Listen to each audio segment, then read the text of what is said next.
Hey friends, and welcome back to another vlog. It's been a dream of mine to go to Bali. It's what you're told to do when you can work remotely, and it was time to be a digital nomad. My best friend Alex quit his job this year to travel the world. So I booked my flights from London to head to Bali, and I was told on the way that I should check out Singapore, and I have that vlog on the channel if you haven't seen it already. So after a 13-hour flight, I got a taxi to Canggu, which took 2 hours in the traffic late at night from the airport.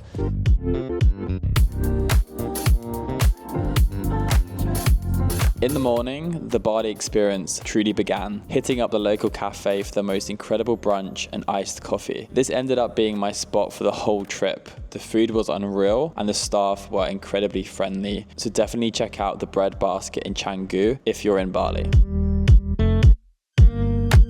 On our first full day together, we had to go to the beach. The waves were stunning and it was simply heaven to just sit there, catch up, and to enjoy refreshments like smoothies and to have something to eat. As the sun began to set, it got super busy as this is the only beach in Canggu. And I've heard from a lot of people now that Bali is a lot more touristy than it used to be, but it's still a must-see in the world. So the food spots didn't stop, and it was really enjoyable to spend the evening at different restaurants and to just spend most of the day enjoying ourselves. We'd heard about a beach club called Fins, so we decided to check it out and spend a few hours at the beach party. It's safe to say I've never seen anything like it before. We enjoyed some espresso martinis, which is my new poison of choice at the ripe age of 27, and I got to dance with some robots who looked really cool.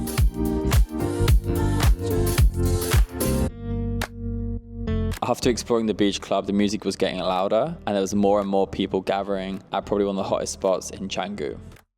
What was front of mind for me on this trip was that I was working remotely. When I work remotely, it's not a holiday. I just do my absolute best to maximize being in the new location whilst working hard and getting that deep work done. It makes me laugh as I wanted to see everything in Bali whilst I was working, and in contrast, Alex was backpacking, so he was here to just travel for the whole time. But like any good couple, communication was key to make sure that everything ran smoothly. So I won't lie, I loved that I was ahead of the team in the UK whilst I was in Bali, which meant I could wake up and I could focus on what I wanted to get done. So after staying at a homestay for our first week in Canggu, we moved to a villa, which we found on Airbnb. This was such a vibe. The place was in a great location, the rooms are huge, and we had our own pool. We started to call the pool our cold plunge as it was actually freezing cold. Our place in Ubud was in rice fields, and this really gave me a feel for how the locals lived and what their lives were like.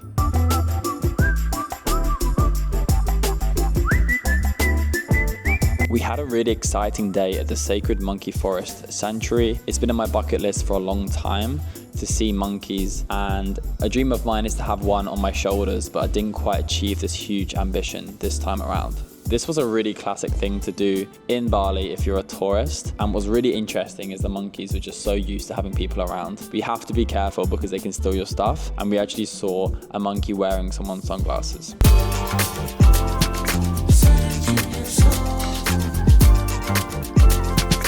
That evening we went out for the traditional Bali cuisine of pizza, spelt P-I-Z-Z-A. We saw some live music, all before our biggest activity yet that was happening the next day. So our alarms were set to wake up before 2 a.m. to go for a sunrise hike. Shout out to our guide, who was a great laugh and really made it an awesome experience. Hi guys. Our guide has fallen. Our guide is dead. Are you okay, sir? He does this sunrise hike multiple times per week to support his family, and he was telling us that after he was done with us, he was going to be spending the rest of the day on his family's farm. That is hustle if I ever saw it, and I really respect the grind and wish him all the best.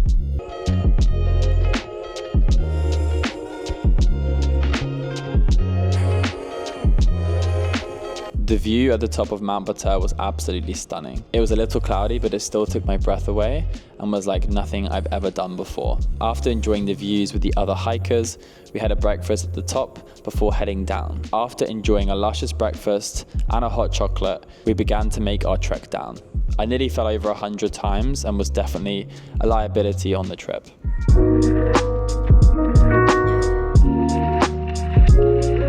longest day of my life continued as we saw a waterfall. I actually can't remember its name, but after looking at any Airbnb experience or any tour online with Mount Batur and doing a sunrise hike, it's classic to see the waterfall afterwards and to also go and see a coffee plantation where you get to try lots of different coffees and you can support the locals by contributing and buying from their store.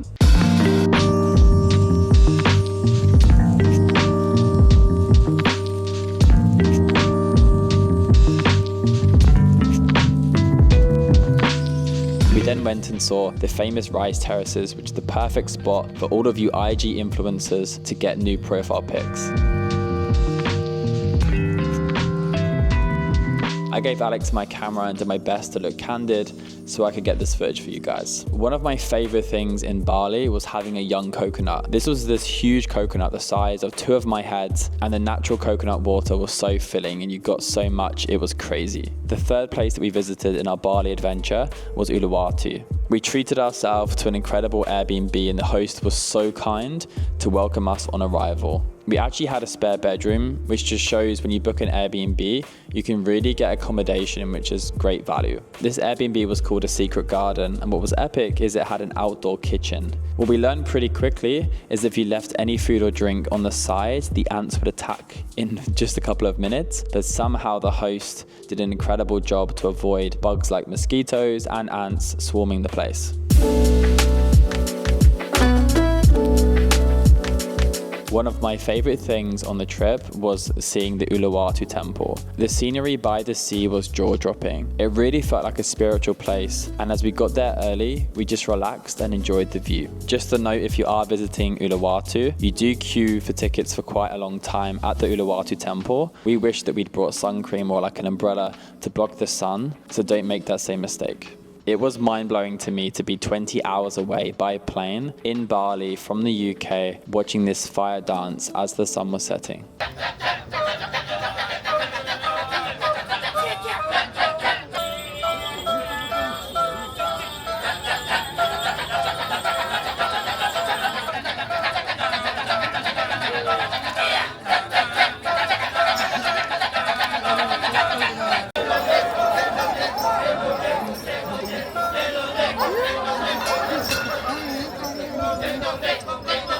When in Canggu, we kept seeing on the horizon this large statue in the distance. We saw it again in Uluwatu, so we ordered 2 motorbikes to go and check it out.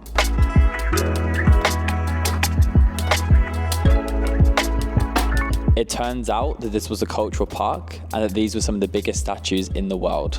They were actually unbelievable up close, and we kept getting closer and closer on the hunt to see the largest statue in person up close. The statue was huge and I'm really glad we made it happen. Later on in the day, we decided to hit up the beach in Uluwatu. This was the second beach I saw in Bali, and it was pretty busy with lots of tourists soaking up the sun and also some surfers out in the distance. I've really grown to love spending time by the sea and find it really calming, and it always snaps me into being present. I'm also getting used to being in the sun, and actually in 2024, I spent most of the year in hot weather than the mostly cold England. So this was the end of my time with Alex, who was traveling on to Australia. It was now time to solo travel. I did spend a few days in Singapore on my own, but I now had 2 weeks ahead of me to solo travel for the first time. Now I'll be honest, at first I did stick to my comfort zone and I kept coming back to the cafes because they served fire food. I also ordered 1 too many coffees, and I was becoming known for a protein shake that I had pretty much every day. I'd also be joined by some cute dogs and other people working on their laptops, but I knew I had to venture out and to explore more of the city as a solo traveler. As I sat there on my laptop working, it was a really cool moment to realize that I was in Bali and that I was ticking off something on my bucket list, and that I was actually doing something that I said that I would do. Whilst I can work remotely, I'm so keen to enjoy seeing the world and to experience as much as I can in my 20s and going into my 30s. To break out of my comfort zone, I toured some co-working spaces. This one was called Seta, where I did a 3-day pass, and they had a really cool rooftop where I sat and worked into the evening as the sun went down. Being the creator I am, I whipped out the camera to record some footage of me working on my laptop. If you didn't realize, that's the footage you're watching right now. There was another co-working space called BeWork, but I didn't actually get to see it because there was a waiting list. And on my last opportunity, I randomly met someone who invited me to go out for drinks, and I had to say yes to that to get out of my comfort zone. I didn't record footage of the night, but we had a good bar crawl. A few days later of working in cafes, I had probably the most active day of my life. So I've been getting into tennis and I'm really enjoying it. So I signed myself up for a group tennis lesson. Ignore the terrible play here, but this was a really fun group lesson and it was great to play with people better than me because that's how you improve.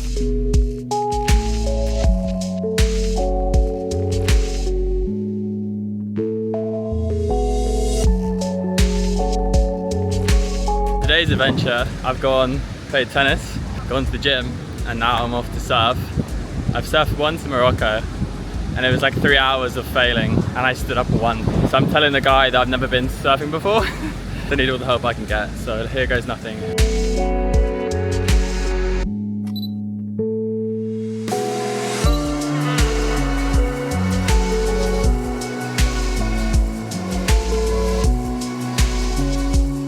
After a few days of working on the business, working out and working up an appetite, I did another solo adventure and booked a guided day tour. I did learn from this that I probably prefer doing group activities, but again, it was a good experience to do this on my own. Firstly, we saw a temple, and this was great to see traditional buildings and to walk around and just enjoy the day.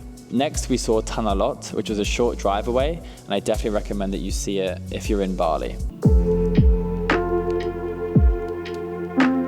My favorite part of this day was the blessing and drinking the holy water. It felt special to follow the local traditions and to pay respects to what they do here. It was moments like this where I felt a long way from home, but I was proud of myself for making it all the way out to Bali, which is around a 20-hour flight by plane from the UK. With a flower in my ear and rice on my forehead, we chilled by the sea waiting for sunset. I really enjoyed the day off and was just fully present watching the waves.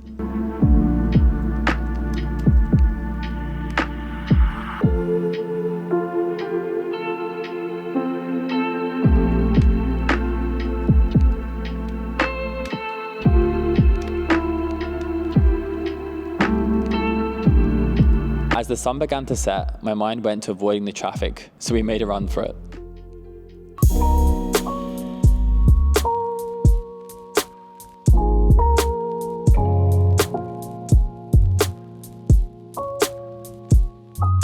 Following the theme of getting out of my comfort zone, another rogue idea was to book a personal brand photo shoot while in Bali. After way too many DMs and comments about my old profile picture, which was over 5 years old, it was time to get a new picture for socials and so that we could update our website. The need for some high quality photos was clear, but doing a photo shoot was definitely out of my comfort zone. It was definitely weird to pack a bag of clothes, but if I was ever going to be a model, today was the day.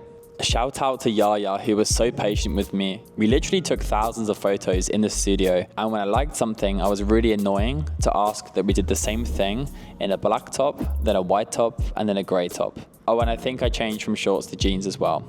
To top it all off, and to get my money's worth, clearly, I then had the idea to do a ton of reaction shots so that we could have some photos of me pulling weird faces for YouTube thumbnails. You'll see them on the channel if you're subscribed. I definitely recommend hiring Yaya if you're in Bali. He also has an epic clothing brand where I copped a tee for memory's sake. Somehow, my month in Bali was coming to an end. Alex had told me that visiting Penida Island was a must, so I booked my last tour on the last weekend, the day before my long flight back. I was in a group with people from Germany and Switzerland, and it was great fun to enjoy the day together.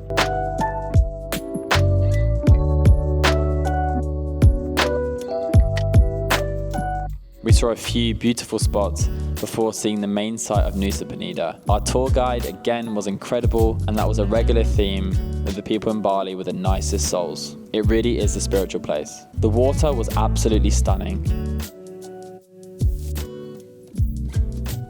And in the distance, I saw my first sight of dolphins.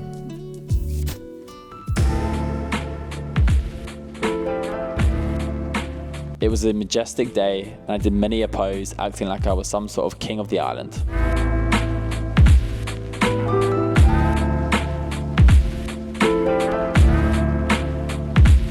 Did I tell you that I like monkeys? I didn't get too close to these guys, but they were so funny to watch. They really are cheeky, just having a laugh, and these monkeys overlooked Nusa Penida, which is an unbelievable life if you are a monkey. This was one of the best sights I've ever seen. I kept closing my eyes and opening them to try and take it in.